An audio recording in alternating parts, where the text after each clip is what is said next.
Hi guys, thank you for joining us today evening. Thank you for switching off muting your sound. So let's wait for, I think, 3-4 more minutes and we can start, all right?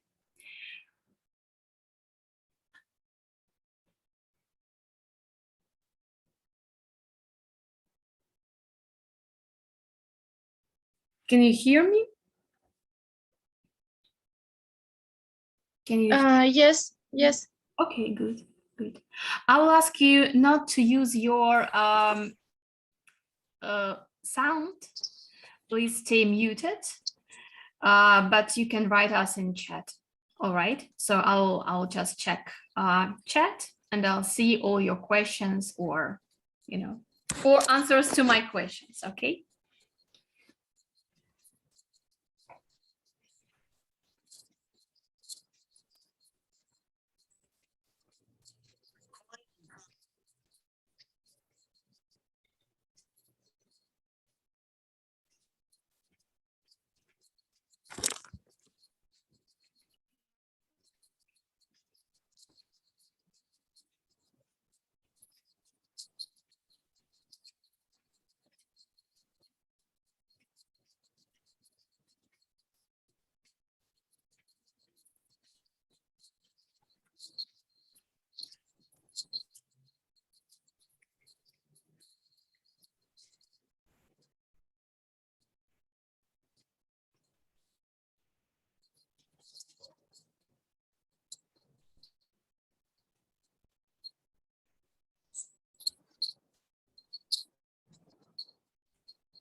Guys, please, if you are unmuted, get muted.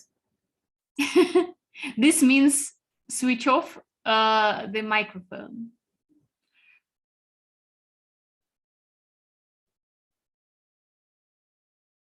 Great.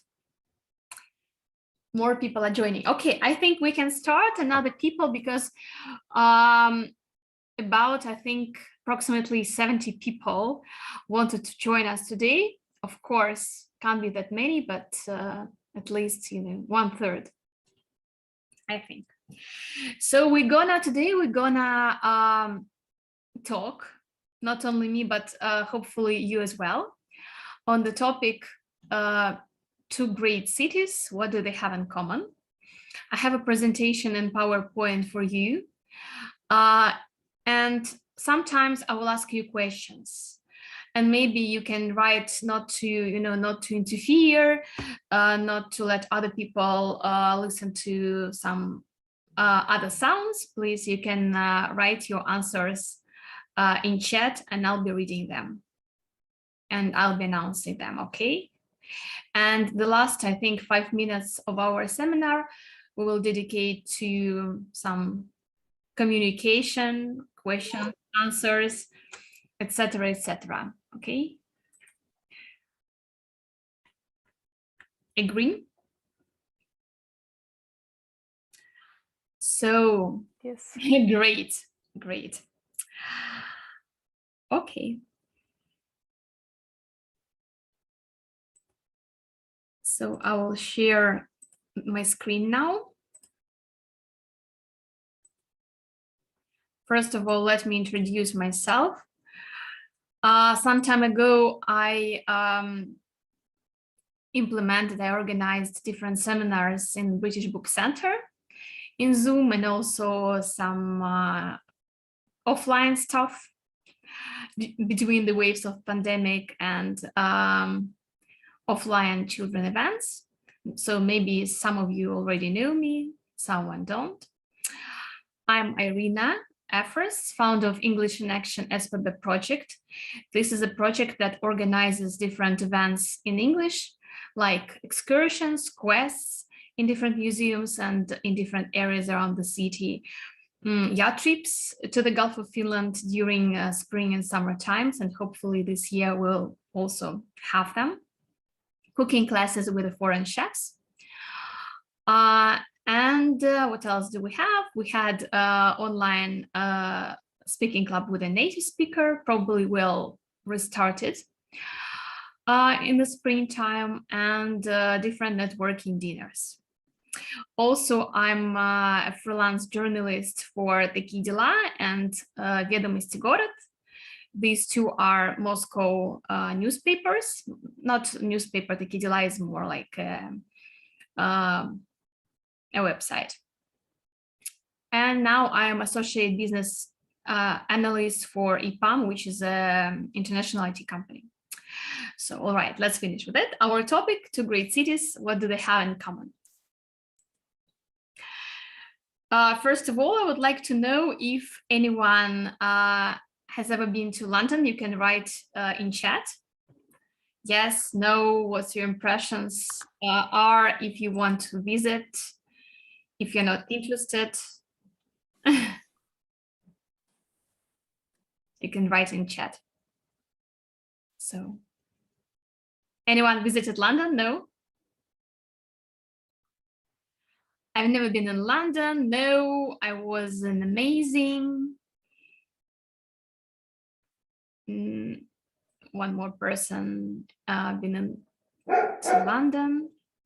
So this Anastasia and Elizaveta, you've been to London.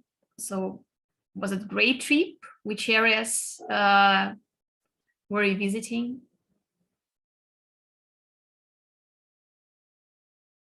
Amazing, yeah. This is a word I'm usually using when I'm telling my friends about London and my relatives. Amazing, stunning, awesome. It's like Babylon, very different.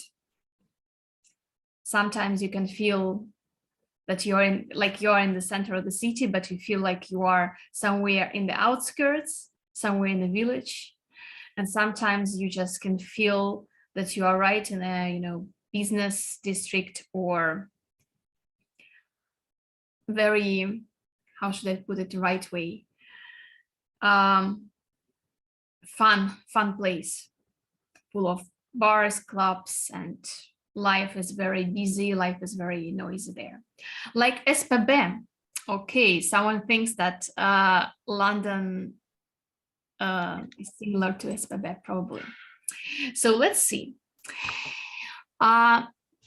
Maybe you know, maybe you don't, that in the first 2 centuries of St. Petersburg existence, English community was one of the largest minority groups in the city. And many Englishmen took up high positions. Sure. Can you please switch off the sound? Okay.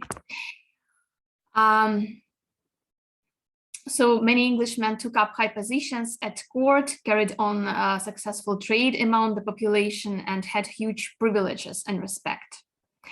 And to this day, there are 2 streets in the city named for the English past. And the houses and mansions built by these merchants and officials stand to this day. Mansion is like особняк. So do you know what are these 2 streets? Can you write me in chat? The names of 2 St. Petersburg streets that has English names, that have English names. Anyone? Any ideas? No one is writing, okay. Actually, you can see them on the picture in here. So English Embankment, English Avenue, English Prospect. Yeah, thank you, Marina, Alia, thank you so much. That's true. So let's start from the very beginning. If Ivan the Terrible and Elizabeth, what is the connection between these 2 famous historical figures? So political and economical relations between Russia and Great Britain first began in the 16th century, believe it or not, during the dark times of Ivan IV, Ivan the Terrible. At that time, Queen Elizabeth of England organized a trading campaign aimed at the discovery of countries, states, and territories not known and not connected by marine ways. And one of the countries she most desired to establish ties was with Russia, or Muscovy, as foreigners called it at that time. The two monarchs, Ivan and Elizabeth, exchanged presents and wrote letters not only of a diplomatic, but also of a friendly nature. And it is even suspected that the Russian Tsar wrote to English Queen with a proposal of marriage. Who knows, but this legend exists. But the story goes that Elizabeth didn't like the portrait of her Russian suitor and rejected Ivan. Then, when Peter the Great took the Russian throne, he set off for Western Europe with the aim of studying and collecting the best inventions and achievements he saw as necessary to create a new Western-looking Russia. And one of the places he had long dreamed of seeing was London. The city itself impressed Peter deeply, and it was apparently one of the examples he had in his head when he was building St. Petersburg. In London, he visited many places and occupied himself with many activities. He visited the House of Parliament, met Sir Isaac Newton, watched the stars and planets at the Royal Observatory in Greenwich, attended fights, of course, and worked as a simple carpenter for a shipbuilding yard in London. And of course, he was introduced to the court. William III, the English king, presented the young Russian Tsar with a stunning gift, a high-speed yacht called Royal Transport. He also organized special marine exercises near the Isle of Wight. So, in 1704, the first English ship arrived in the waters of Nevar. On board were many engineers, mathematicians, builders, mechanics, merchants, and doctors. An English community started to grow in the new Russian capital, and unsurprisingly, the new arrivals first settled not far from the port, as it was convenient to meet ships with goods for their businesses. The street where they started to live was called the English Lion, or английское перспектива, the English Prospect, today английский проспект. By the 18th century, the street had become one of the busiest trading thoroughfares in the city. There were about 28 English trading houses, and many shops sold everything from clothes to maps, books, and medicine. And at that time, St. Petersburg English-speaking community numbered 1,500, so 1% of the city's total population, which is quite big, you can imagine. However, in the 19th century, the status and the role of the street changed, and it became one of the most fashionable and bohemian streets in St. Petersburg. This change in status was a result of the street's proximity to a number of theaters and conservatories, and many dancers, ballerinas, musicians, poets, composers, actors, and actresses had flats there. And this artistic community formed the St. Petersburg Bohemian Beau Monde, which can be translated from French as beautiful world, beau monde. And its members were models for new trends in fashion, manners, and behavior. And on the photo here, you can see английский проспект. So merchants and doctors on English streets. Not only merchants and engineers and mechanics, but also doctors were very important part of British community in St. Petersburg. And you can't even imagine how many doctors worked at that time in St. Petersburg, and how many doctors, I mean, who came from UK, Great Britain, and how popular it was to do checkups with a British doctor. But now we're talking about house number 39 on английский проспект, you can see it. And it tells us about the life of such trendsetters. Many flats here belong to belly dancers, while the building also housed so-called rehearsal halls. Rehearsal значит прослушивание, where the residents could practice their roles and dances. One of the most famous residents of this house was the great belly dancer and Vaslav Nijinsky. and men's fashion at the time was English. So it was here that the first Russian dandies appeared on the trendy English prospect. They wore cylinders and bowler hats, котелки, wrapped white scarves around their necks. Every well-known dandy had his own secret to wearing them. And many young admirers were ready to pay money for sartorial advice. Every morning, Russian dandies read popular magazines called Dandy and Gentleman Fashion, drank English ale with oysters, с устрицами, in one of 3 English pubs located on the English prospect, visited one of many English barbers. I think you all know this word because nowadays we have so many barber shops in St. Petersburg, and this fashion for barbers, it came back. So that used the famous Sheffield razors.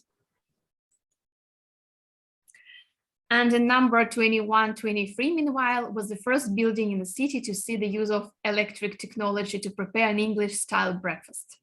Among the citizens of St. Petersburg, the building is today known as the Fairy Tale House. You can see it on this drawing below, or the house of Anna Pavlova. This outstanding Russian ballerina who lived here for many years toured abroad a lot and visited London many times. And this, she saw a brand new way of making breakfast without the servants' help. Using a kettle, a Chinese coffee pot, a toaster, and an egg boiler. She loved the idea so much that upon her arrival in St. Petersburg, she started to invite friends and prepare electrical English breakfast herself that became very popular in the Bohemian circles. And guys, I think, I'm not sure, but I think most of you tried English breakfast, right? Yes. Yes. Yes, okay. Do you like it?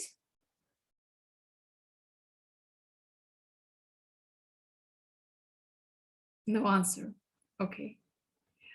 Actually, I don't remember exactly the name, but nowadays people call English breakfast something like killer for liver or killer for stomach or something like that, because it's very heavy, it's full of calories. You can see on the picture what English breakfast is.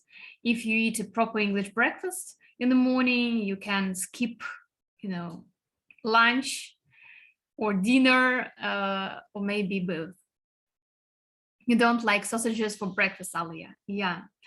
Sausages, mushrooms, eggs, tomatoes, toast with a butter and jam, and also some sort of fried ham, and much more. You can try traditional English breakfast in Dickens Pub on Fontanka River. It's really, really tasty. Yeah, I can see your comment. It's really tasty, but it depends on, how strong your stomach is, I guess. I like it. Me personally, I adore it. But, tastes differ. Okay, let's go to another slide. So, at its westward end, Английский Prospect opens out onto the river Niver and Английская набережная, English embankment, or English quay. Another name for embankment is quay, the main street of the Russian capital in the 18th century, and essentially its calling card.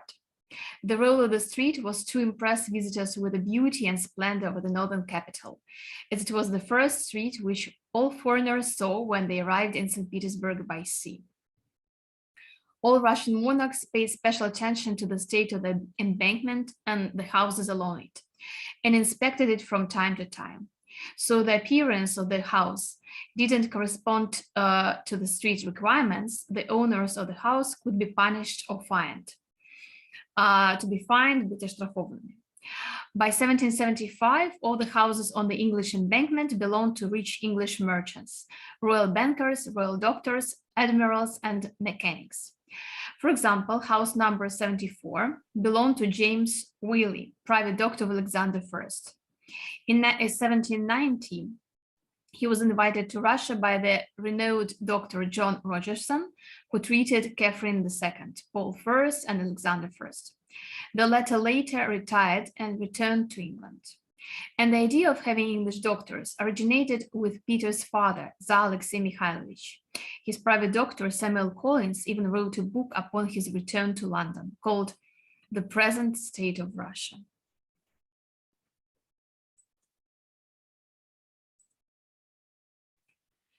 So, British doctors in St. Petersburg. Not only did Russian mornings owe their health to English doctors, but as I said before, ordinary people too. It was Thomas Dimsdale, an English doctor, who first carried out a vaccination against smallpox in St. Petersburg during the reign of Catherine II. I think now it's a very, it can be a very popular topic, right?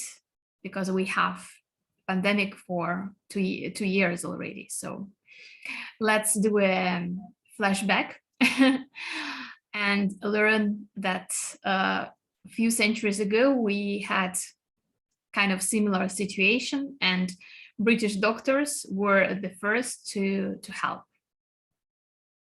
So the Empress decided to begin by receiving a vaccination herself and thereby show an example to her people. For this purpose, Dimsdale brought an ill boy named Sasha Markov into Catherine's private rooms, which was extremely risky. But at that time, there were no vaccines or syringes, so the doctor had to take some particles or the smallpox from the body of the sick child, particles, частицы, and place them into a cut made on the arm of the Empress. Kind of adventure for the Empress, I think. Very super risky, I think very dangerous and very brave from her side to do that. But all went well, and soon after treating Catherine, Dimsdale carried out an injection on her little son, the future Tsar Pavel I. After this, people from all over St. Petersburg flocked to him for vaccinations, calling him a master of smallpox. And you can see that we also had an Anglo-Russian hospital with this beautiful emblem, 1915, 1918.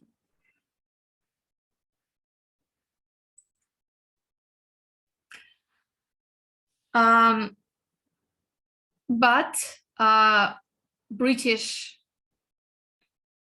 people in St. Petersburg were famous not only for business and for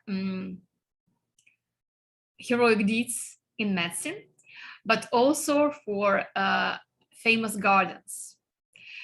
Maybe you don't know, but a lot of St. Petersburg gardens and the gardens in the outskirts of St. Petersburg were either created by Brits, or they were, the plan was developed by British people.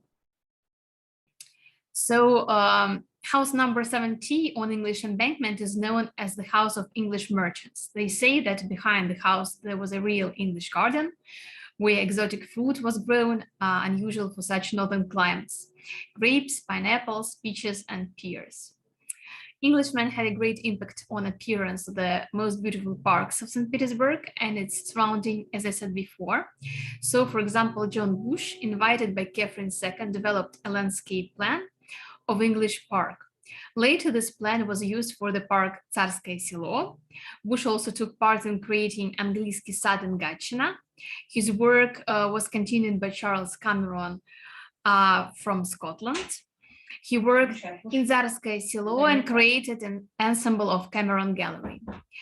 He also developed a plan for a palace, park, and pavilions in Pavlovsk. So you can see, sorry, what I'm doing. You can see the beautiful park in Tsarskoye Selo, and I think not less beautiful park in Gatchina, but a little bit abandoned nowadays. I haven't been there for ages, but I think the last time I've been there with a tourist, it was super beautiful, very romantic, but a little bit sad, abandoned, but still. And also the idea of regular parks came from England. A regular park means that every tree, every bush is trimmed in a proper way. Когда каждое дерево, каждый куст подстрижен, какие-то формы ему приданы, это называется регулярный парк, regular park. And if you've been to London, you've seen, for example, in Regent's Park. Regent's Park is very regular, very British park, because they love to trim the trees, and they even love to create sculpture, not sculptures, but like different animals. For example, I've seen elephants, bushes in the shapes of elephants, for example, in the park.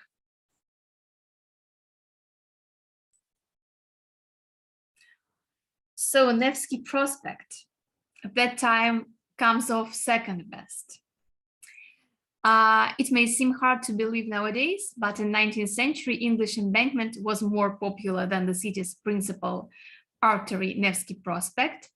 At this time of the year, Nevsky is not popular for walking, wrote the local newspaper Nevskaya Chela. Now it is used only for business. The walking public arrives from 2 p.m. to 4 p.m. on the English embankment and enjoys the first spring sun rays. You can walk on the broad, clean and dry pavement along the embankment.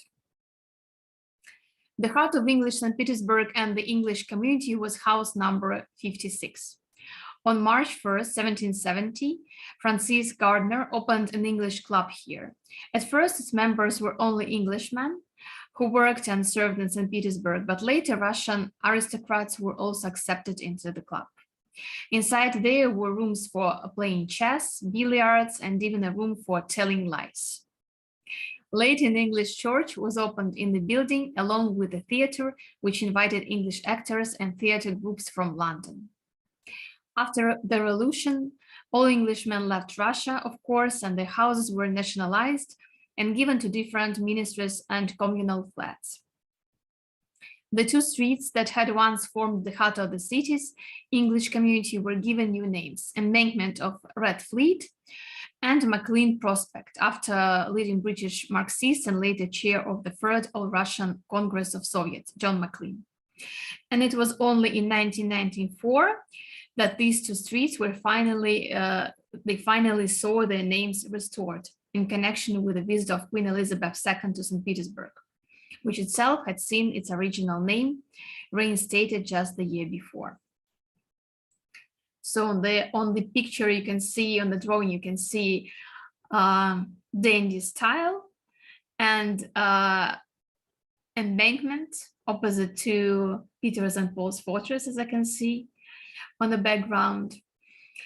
And yes, English embankment, why it was so beautiful, why it was so stunning, because it was a representative spot, because it was next to the port.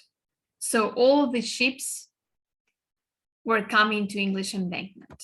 And that's why it was so important to build it properly, due to cannons, beautifully decorated houses, and so on and so forth.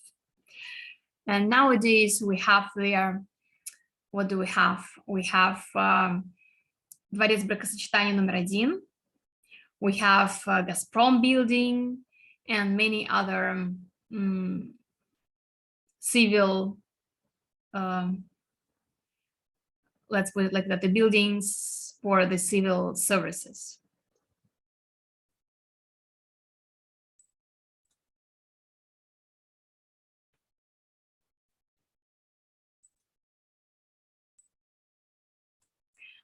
Yes, the next slide will be actually about Russian places in London. So before that, I want to ask you a question. What other places, what other English places do you know in St. Petersburg? Because I mentioned just few on purpose. I want you to add some more. Maybe you can write in chat.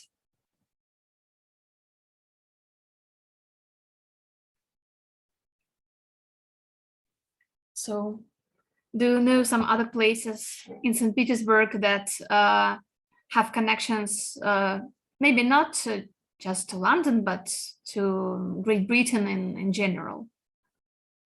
Maybe Peterhof Garden. Peterhof Garden, maybe actually. Like regular park.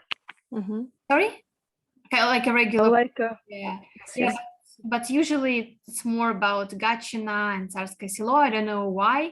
In different, I've tried to find the answer to this question in different sources, but usually they're not mentioning Peterhof. I don't know why. But there are some more. Actually, not just the car. Iceland. Sorry?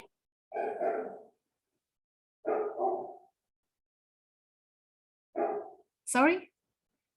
Someone wanted to say something? No? What about the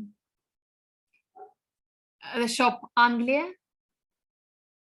The bookstore on Fontanka? I don't know it. Okay. I think it still exists. This shop, No, it doesn't. it doesn't. No. It's closed already, right?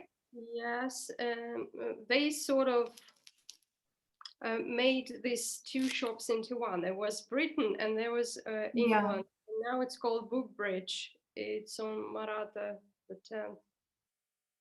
Marata number 10. So it changed the location. Shop. And it's called Bookbridge now. Yeah, that's sad because it was very, I don't know, like historical place. I think it was there for a couple decades. Yeah. Yeah, right. And I also remember there were two shops because opposite Anglia, there was John Parsons' bookshop where you could find various academic books and different branches of science. Yeah. Yeah, right. What about British bars, pubs? Британские пекарни. Британские пекарни, yeah. I think only thing that is British there is their lemonades. They have very nice British lemonades, but quite expensive. Dickens, what about Dickens? Molly's, but it's more Irish, like Molly's. Yeah, there are more Irish. Irish pubs than English pubs right now. Sorry? More Irish pubs than English pubs, I'm afraid. That's true, yeah. Yeah, it was the Telegraph on Rubinstein Street. It was closed also, I guess. There was on Конюшенная Street Telegraph, right? Конюшенная, which Конюшенная? I don't remember. Большая Конюшенная. Yeah, there's a pub on Большая Конюшенная. Something like Telegraph, I guess. And somewhere there was also a telephone cabin. The red one, the British one. Somewhere in the center. Nadezhda wrote maybe some models of trains at Railway Museum. Maybe, I don't know. I don't remember the last time I've been to Railway Museum. Maybe. Yeah, so not that many places. I guess much more red up deck buses. Yeah, much more Russian places in London, actually, I guess, nowadays. And now we're coming to this point. So there are a few places in London which are very, very Russian. First one, there is a place called Little Russia. That's funny because they have also Little Korea, I think, full of, Korean shops, Korean restaurants, etc., and they have Little Russia. So it was an area of Tottenham, London. Tottenham is quite central district of the city. So it was on the straight northern boundary of London Borough of Haringey. And yeah, this is the precise location I'm mentioning here. So the area had become known as Little Russia in the early 20th century due to the influx of Russian immigrants. Immigration peaked when a large number of Russians settled there after fleeing the 1917 Russian Revolution. And it developed into one of the toughest areas of North London. And the local constabulary usually only policed the area in pairs. Like favela, in Brazil. The area was mostly redeveloped in the 1970s. In an Edmonton Boy, Terry Webb described the area. My mother came out of Tottenham, out of a road called Lawrence Road, now demolished. Now that had the nickname of Little Russia. Why it had that name, I don't know, but it was the roughest area. A lot of costermongers lived down there, and the Boru boys, and the fruit and vegetable people, and they nearly all had horses and carts. Cars like Pavoska. The area was completely terraced. One end went into Pretoria Road, Tottenham, and the other end went into Queen Street. There was an old pub there called the Sun and Compass, demolished, and it's still there, and they tell me that they used to take their horses through the house and keep them in the back garden. But that sounds more like a, like a joke. So, do you know the areas that are very Russian nowadays? I told you about Little Russia, but it was in the beginning of 20th century. Do you know where Russian immigrants live in London nowadays? Which areas? No, unfortunately. No, okay. There is an area actually called Notting Hill, and I'm sure many of you watched the movie Notting Hill, right? So this is considered to be Russian area. Actually, London is divided by boroughs, like districts, and almost every district is how should I put it correctly? So there are, for example, Jewish area, Bangladeshi area,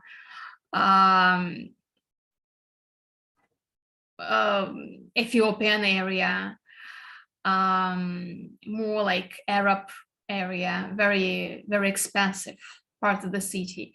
And Notting Hill is Russian area. And also Belgravia. Belgravia is an area around Regent's Park. So in the very center of London.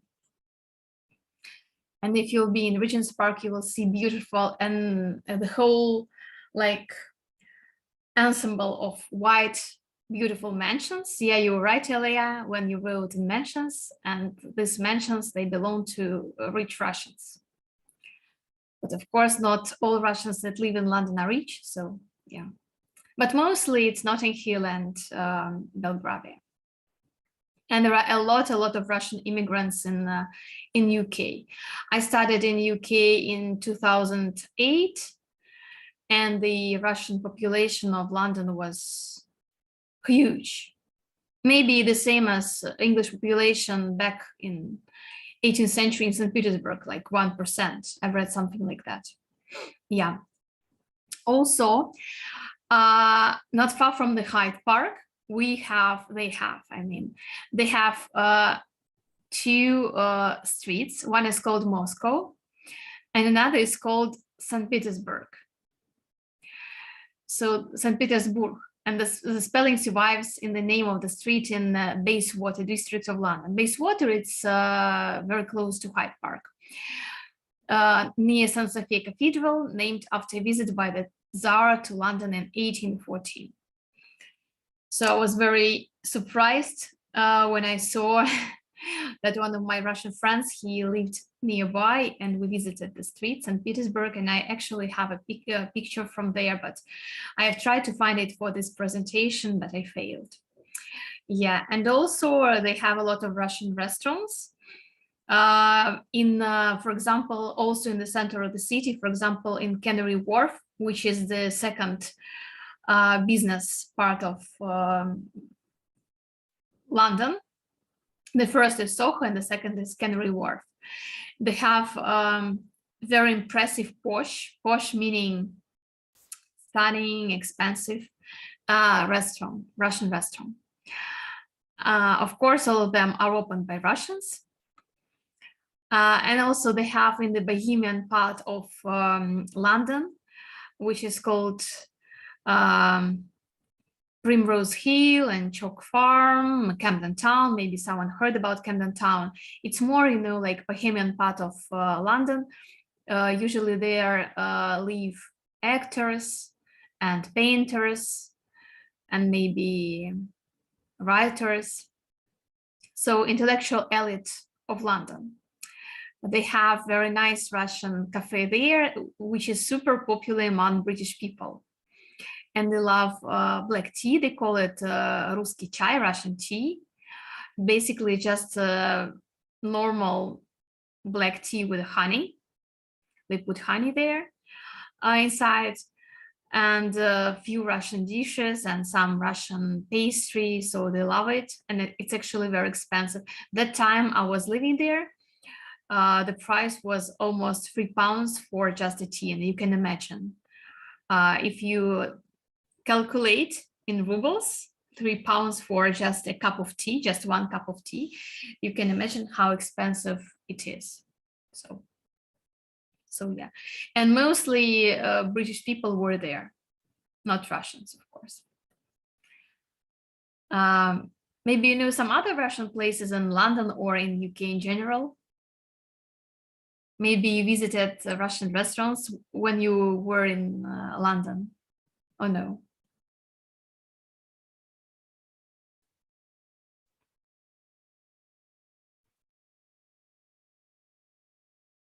No. Okay, maybe next time. Actually, you know, I brought some of my friends to a Russian restaurant in London, and we had a tradition. There were a circle of friends from different countries, not only Brits, but also from Vietnam, Indonesia, Morocco, Iran also. And every week or every 2 weeks on a weekend, we visited the restaurant, you know, like Iranian or Vietnamese or Russian. So meaning you are bringing your friends to your culture and you are presenting your friends to the Russian or to Vietnamese cuisine. So they were really impressed and shocked because, for example, in Vietnam, they don't have bread. It's not popular. So they were so shocked to eat Russian black bread. They ate it in small bits, you know, they just took a small bits from one slice and they tried it as it's like caviar or something. And they tried cutlets and caviar and not vodka, but different like liqueurs like nastoyki. So they were, I can't say they like it. I think it was just a cultural shock because many things they just never tried before and they don't know what's that. So they were interested anyway. So yeah, maybe you have some questions. You can ask any questions except political ones. So anything about London or anything about, you know, history of British people in London, sorry, in St. Petersburg, or maybe something about language.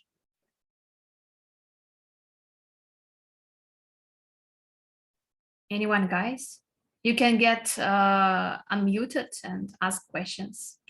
And for the last few minutes, we can have some, you know, English practice. What do you think?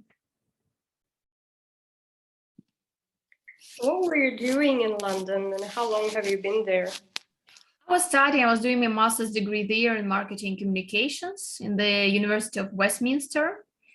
I've been there for like almost 2 years. 1 year I was studying because master's in the UK lasts for 1 year. And another year I was, I had an internship at the practicum. And then I was trying to find a job, but there was a credit crunch. So they're not saying financial crisis, they're saying they are calling it credit crunch. It's like financial crisis.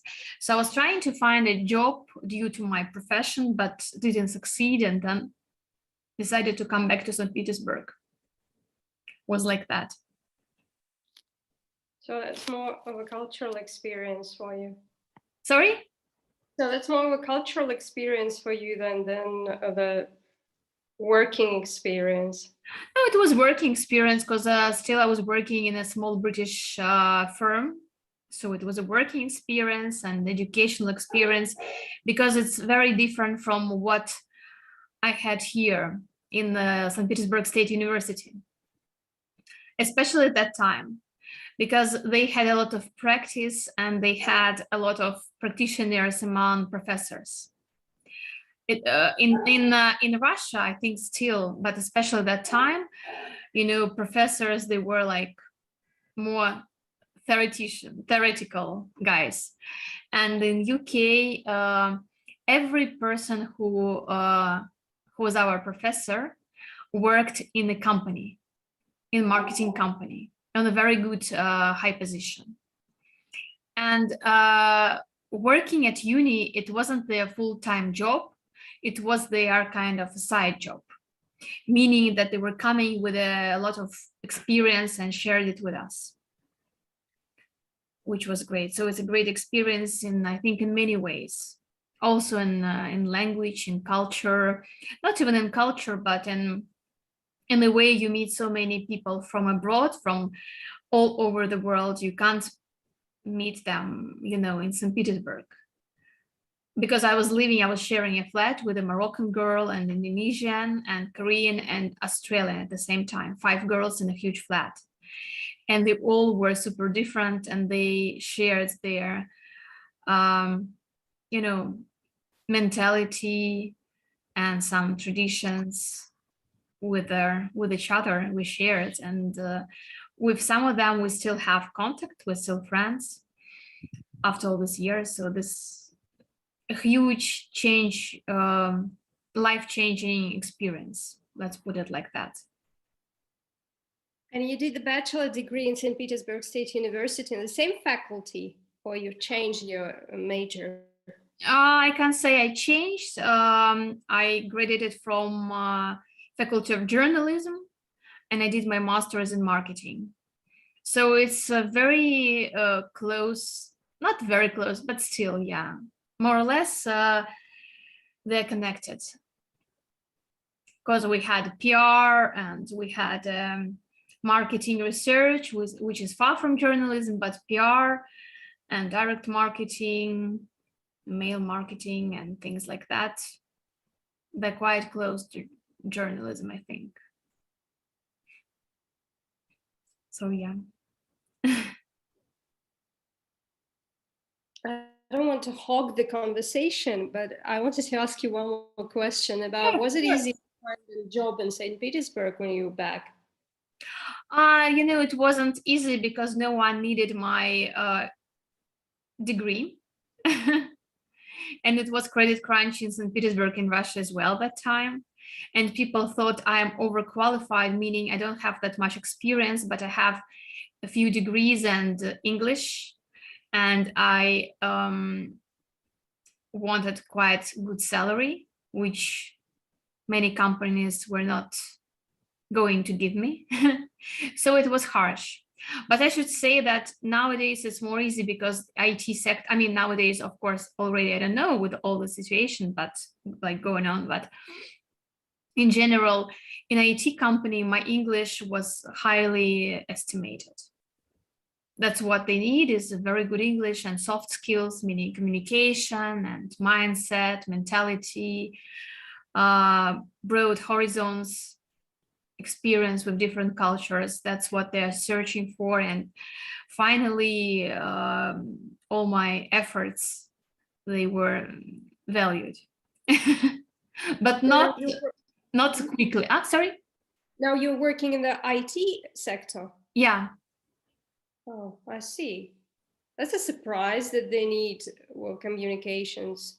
No, that's very important. Why?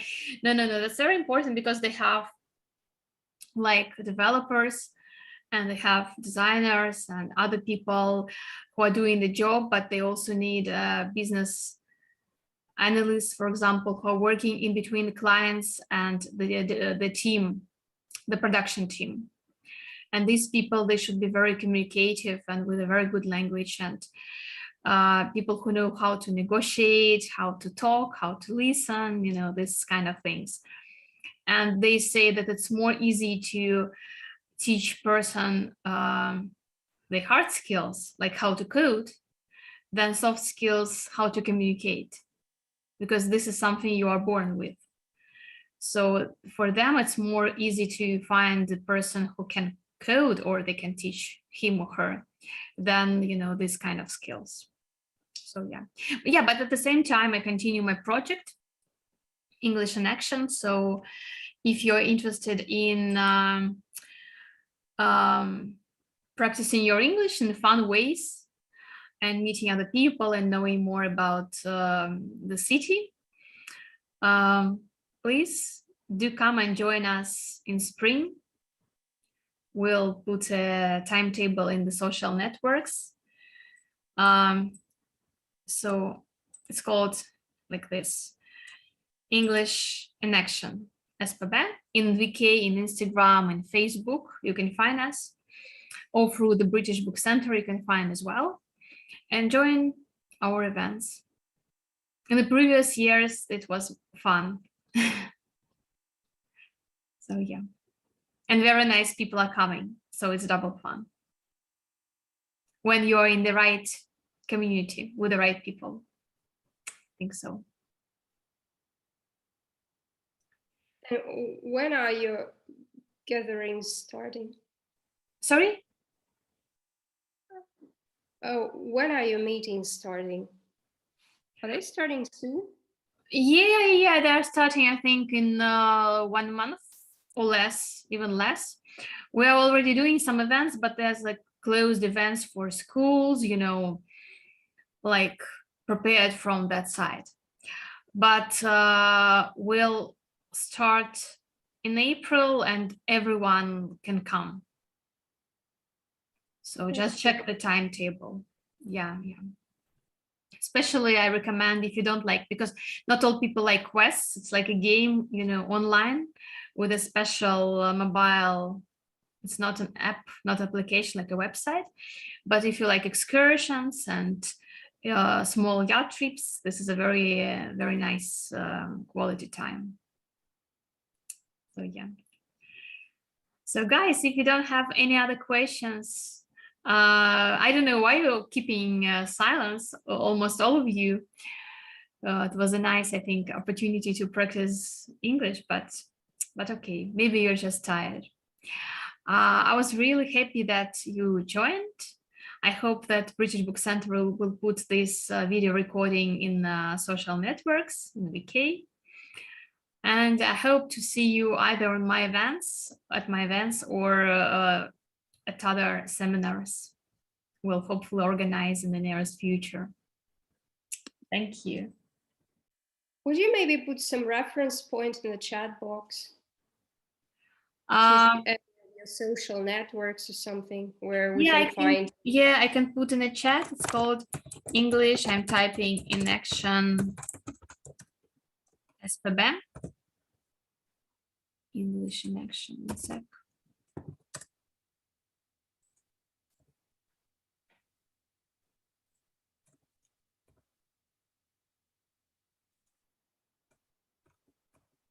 I don't know why I can't type or what.